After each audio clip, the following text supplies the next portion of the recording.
মাসিমা আছেন, রাজেন্দ্র ভাইয়া আছে, দিলীপদা আছে, আপনি আছেন। জয়পুর ঘরানা সম্বন্ধে এই আলোচনা। আমার জয়পুর ঘরানার কানেকশন এনার বাড়ি থেকে শুরু। রাজকুমার মিশ্র, পণ্ডিত রাজকুমার মিশ্র আমার ছোটবেলার বন্ধু, এবং আমি ছোটবেলা থেকে বহু সময় রাজকুমার আর আমি, রাজু ভাই আর আমি মাসিমার কাছে থেকেছি, কসবার বাড়িতে খেয়েছি, দেখেছি, কাজলদির রেয়াজ দেখেছি, অনুষ্ঠান দেখেছি বহু, কুমুও তখন নাচত, এসব দেখেছি। আর একটা কানেকশন আমার জয়পুর ঘরানার ছিল, সেটা পণ্ডিত দুর্গালালজিকে দেখেছি, যেহেতু উনি পাখা আওয়াজ বাজাতেন অত ভালো, আর বিরজু মহারাজজি যেহেতু উনি নাল বাজাতেন ভালো, তবলা বাজাতেন ভালো। তো আর বিজয় শঙ্করজি যখন কলকাতায় থাকতেন, আমার বাড়ির কাছে থাকতেন।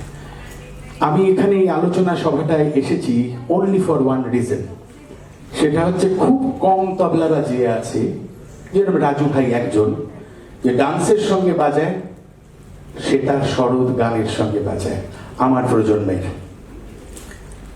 আমি এটা রাজুদাকে, নির্মাল্যকে জিজ্ঞেস করেছিলাম যে রাজু ভাইদের পরে, এই আজকে আমার পণ্ডিত সুবীর ঠাকুরের সঙ্গে দেখা হলো, ও দুর্ধর্ষ ডান্সের সাথে বাজায়, ও যেরকম তবলা বাজায়, ওকে সেটার সরোদ গান সবাই ওকে নেওয়া উচিত। সুনন্দ, আমি ছোট থেকে ওকে জানি, সুনন্দ ডান্সের সাথে বাজায়, তা তো হওয়ার কথা না।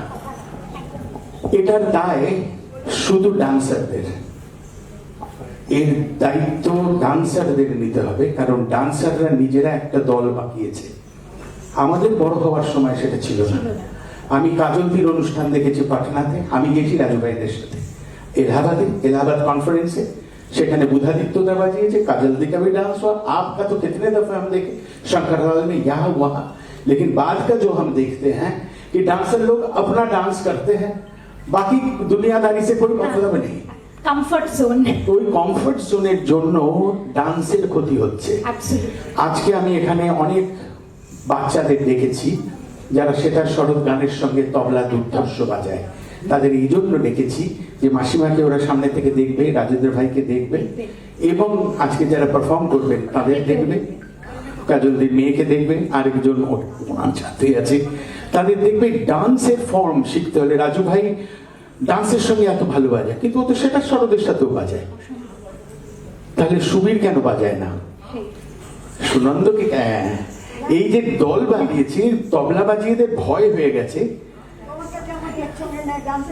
নেয় না, ওইটাই তো বলছি আমি, তাই সেটা হওয়ার কথা না। এবং ডান্স শিখতে হবে, বাজনা, ডান্সের বাজনা শিখতে হবে। কিন্তু জেনারেলি তবলা প্লেয়ার যারা ভালো বাজায়, ताबेर एजेंडा के तबला डांस नहीं रहता है, वो सोचता ही नहीं हमको नहीं चाहिए डांस के साथ बजाना, একটা ধারণা। অথচ জাকির ভাই কেন বাজিয়েছেন, আমার গুরু কেন বাজিয়েছেন, পণ্ডিত শঙ্কর ঘোষ, স্বপনদা বাজিয়েছেন, কুমারদা বাজিয়েছেন, কিষাণ মহারাজজি বাজিয়েছেন, সবাই বাজিয়েছেন।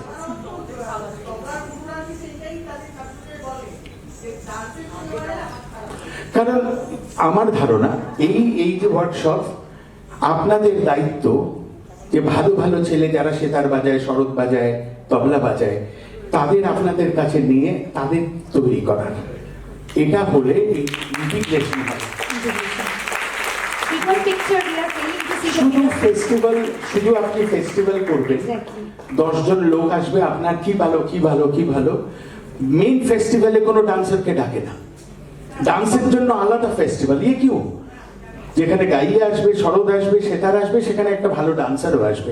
এই তো সামনে বসে আছে দিদি, এই তো দিদিকে আমি নিজে দেখেছি তো इलाहाबाद, তখন लालजी जिंदा थे, तो राजू भाई के साथ हम भी गए, तो वहां देखे दीदी डांस ছিল, পাটনায় দেখেছি দিদি ডান্স, কিষাণ মহারাজজি বানিয়েছে ওনার সাথে। হ্যাঁ, তো সেই সময়টা ফিরিয়ে আনতে হবে কলকাতায়, এই দায়িত্ব আপনাদের উপর। এই আলোচনা সভা, আদারওয়াইজ কোনো দাম নেই।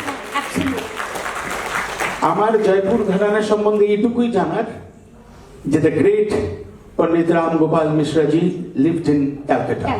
ঠিক, আমার গুরুরা পণ্ডিত কানাই দত্তর কাছে আমি শুনেছি, স্বপন চৌধুরীর কাছে আমি শুনেছি ওনার কম্পোজিশন, ওনার বাবার কম্পোজিশন, তাকে না ধাতে থাকে না ধাতে থাকে তো নাম ধাতে থাকে না, আমি শুনেছি ওনাদের কম্পোজিশন, সবাই বাজায়। কিন্তু তবলা যে ভালো বাজায়, সে এখন আর ডান্সারের সাথে রেয়াজ করে না। সেটা সরদালের সাথে রেয়াজ করে, সেটা হবার কথা না। आपके ऊपर ये जिम्मेदारी है कि आप अच्छे जो बजाते हैं तबले उसको बुला के आप सिखाइए कि डांस के साथ कैसे बजाना होता है। আমার নমস্কার নেবেন, আলোচনা জারি থাকবো। अनेक धन्यवाद। गुरुजी, आपसे क्या बताएं, ये परिवार आपका है, आप बड़े गुरुजी के बारे में कुछ बताएंगे हम सबको, और the core identity of Jaipur घराना। হ্যাঁ, মানে আমি একটা, যেটা আপনারা জানেন কিনা জানি না, বড়ে গুরুজি সম্বন্ধে বলতে বলবো। বড়ে গুরুজি কিন্তু বিখ্যাত বেশ কিছু ডান্স কম্পোজিশন তখন বোম্বে ফিল্ম ইন্ডাস্ট্রিতে ছিল। তখনকার দিনে মহাল, মোগলে আজম, এই সমস্ত বইতে কিন্তু ডান্স কোরিওগ্রাফি যেটা করা হয়েছিল সেটা কিন্তু ওনার বাবাই করেছিলেন। এখনকার প্রজন্ম হয়তো জানো না তোমরা, সেটা তোমাদের জন্য আমি বললাম। Thank you.